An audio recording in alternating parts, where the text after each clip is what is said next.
Hello दोस्तों। आज 3 जुलाई है। हमारे यहाँ धान की रुपाई भाई हो गई है।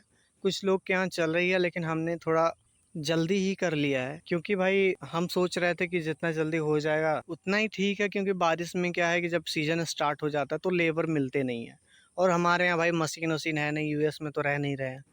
तो इसीलिए भाई मजदूरों के भरोसे काम करना है। और थोड़ा सा है नहीं कि चलो थोड़ा सा है कि खुद ही बैठा लेते हैं। और भाई क्या है कि मेरे घर में सब इधर उधर लोग रहते हैं भाई, हम लोग तो खुद नहीं कर पाते हैं। हमारे गांव में काफ़ी लोग हैं जो भाई लगभग 90% लोग बिना लेबर के काम करते हैं, लेकिन भाई मेरा हर काम भाई म- मैं करता हूँ या तो मेरे लेबर करते हैं। मेरे घर का भाई कोई नहीं देखने वाला है, मेरा छोटा भाई है, वो आ जाता है कभी कभी, बस वही है। तो इसीलिए हमने थोड़ा जल्दी कर लिया है। तो रोपाई हो गई है। अब इसमें क्या है कि तैयारी कैसे करनी है। अगर आपने अभी नहीं करा है तो क्या है कि अगर आप खेत तैयार कर लिए, जुताई उताई हो गई है, तो भाई लेवा करवाने के बाद, लेवा मतलब ट्रैक्टर पानी भर के जुताई करवाने के बाद 1 दिन के लिए छोड़ दो। 1 दिन छोड़ने के बाद भाई दूसरे दिन फिर आपको एक बार करवा के फिर आपको क्या करना है कि डीएपी पोटास भाई आपने खेत खेत के हिसाब से भाई डीएपी ले लेना। एक बैग इनफ होता है भाई, बहुत ज़्यादा भी नहीं है और कम भी नहीं है। तो एक बैग इनफ है। अगर आपके खेत ठीक ठाक है तो एक बैग इनफ। और ले लेना भाई 20 किलो पोटास ले लेना। 1 एकड़ में भाई इनफ हो जाएगा। और लेना है आपको 10 से 15 केजी यूरिया ले लेना। भाई ज़्यादा नहीं लेना, 10 किलो ही ले लेना, नहीं तो वो जड़ क्या है कि उसमें सड़ा ना जाएगा। आपको लेवा करवाने के बाद ऊपर से बो देना है। इसके बाद इसको रोपाई करवानी है धान को। अब धान की रोपाई से पहले क्या करना है कि करने के पहले आपको लेना ये जो कार्बेंडाजिम मोनोकोज़ैब 63% वाला कुछ आता नहीं है, साफ़ करके ये आपको ले आना है। और एक टब में पानी भर लेना है, 1 टब। और इस जैसे ये छोटे छोटे ऐसे बंधन बांधे नहीं होते इतने छोटे छोटे से, जो हाथ में पकड़ने के लिए। और उसको पकड़ पकड़ के उसके जड़ को डुबो के फिर आराम से उसको निकाल के रख देना है। थोड़ी देर रख देना है, सूख जाए।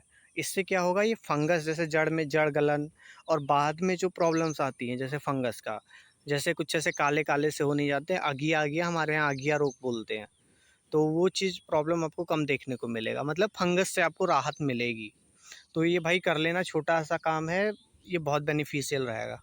इसके बाद आपको क्या करना है, बस रोपाई करवा देनी है। रोपाई भाई अगर आपका सावा है, थोड़ा लॉन्ग टर्म चलने वाला धान है, तो भाई 3-4 ही लगवा देना। और अगर भाई शॉर्ट टर्म वाला है, हमने कुछ बासमती का कुछ वैरायटी लाया है जो बहुत जल्दी हो जाता है, कि वो कुछ भाई 100 दिन में हो जाता है, और ये 130 दिन के करीब लगता है। ये सावा 5204 है।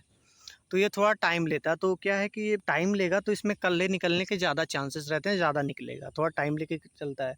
लेकिन जो शॉर्ट टर्म में होता है कि उसमें कल्ले कम निकलेंगे, तो इसलिए उसको थोड़ा ज़्यादा ज़्यादा रख देना। मतलब 2 तो नहीं होना चाहिए भाई, 4-5 रखवा देना। और भाई मज़दूर से करवा रहे हो, अगर आपने ठेका उका दे दिया तो भाई उसका प्रॉपर खुद जाके देखना।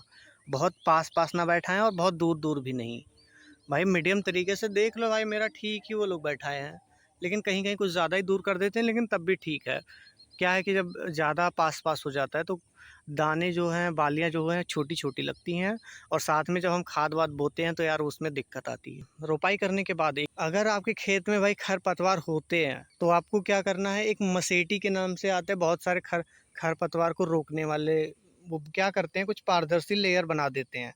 जब वो पानी में डालेंगे, आप ऐसे स्प्रे नहीं करना है, मोटा मोटा ऐसे थोड़ा थोड़ा निकाल देना है। ये जो कोका कोला वाला डब्बा आता है नहीं, पेप्सी का, उसमें भर के एक छेद करके दबा दबा के इसे दूर दूर पूरा खेत में फैला देना है।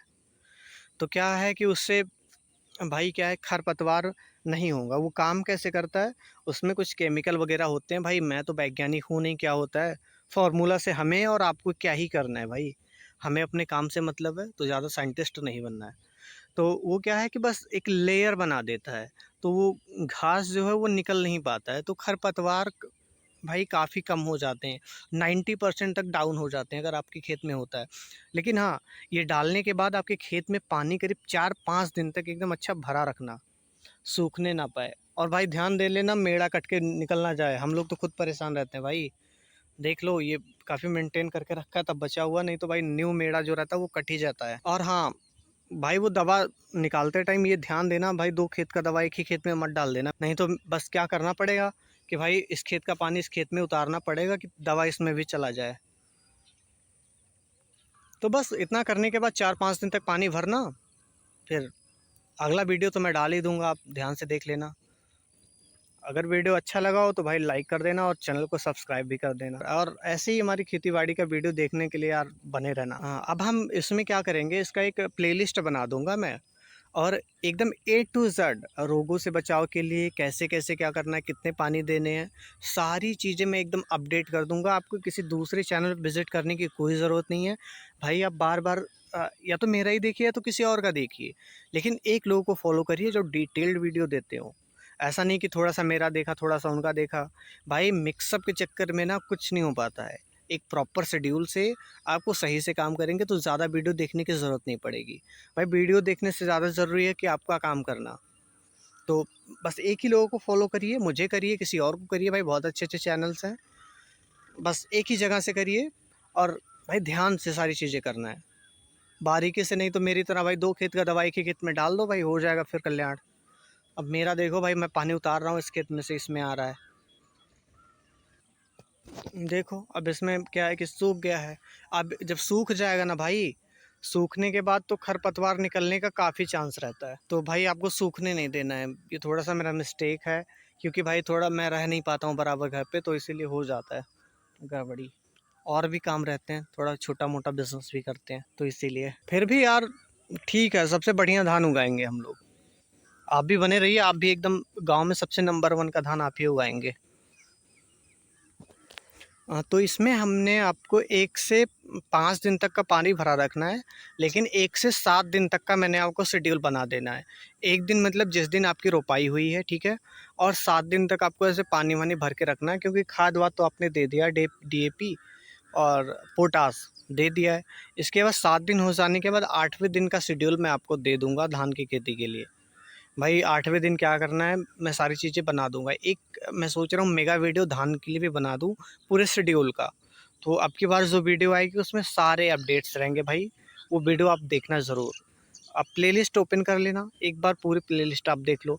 भाई बहुत ज़्यादा टाइम नहीं लूँगा, मैक्सिमम भाई 30-35 मिनट लूँगा, और भाई आप इसमें एकदम माहिर हो जाएँगे धान की खेती में।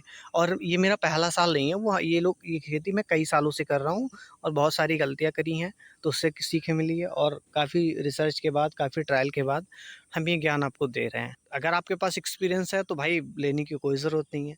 अगर नहीं है तो ही भाई रहें, अगर मज़ा आ रहा है तो भी आप बने रहें हमारे साथ। लेकिन हाँ यार, टाइम वेस्ट मत करना, अगर आपको आता है तो फिर टाइम वेस्ट क्यों करना? जेनुइनली अगर आपको आता है, मैं तो कहूँगा एक बार आप देख लो, हो सकता है आपके काम का भी कुछ मिल जाए। तो एक बार पूरे प्लेलिस्ट को देख लेना है, उसके बाद फिर क्या, फिर तो आप एक्सपर्ट बन गए हैं आप धान की खेती में।